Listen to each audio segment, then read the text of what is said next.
আমি চাই না যে আমাদের ঘরে এখন কেউ ঢুকুক।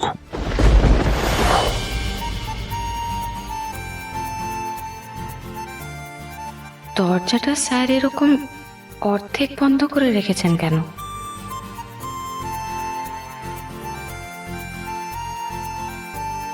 এই দাঁড়াও দাঁড়াও, কিছু বলবে? আমি আসলে বলো বলো, কি বলবে বলো। না, এখানে দাঁড়িয়ে বলবো, ভেতরে ঢুকবো না। আমি একটু ব্যস্ত আছি, একটা কাজ করছি। ইম্পর্টেন্ট কিছু বলার না থাকলে পরে এসো। আপনার ব্যস্ততা আমি বুঝি, ভিতরে গেলেও বিরক্ত করতাম না আপনাকে। আমি চাই না যে আমাদের ঘরে এখন কেউ ঢুকুক। প্লিজ এখন। বেশ, সরি। আরে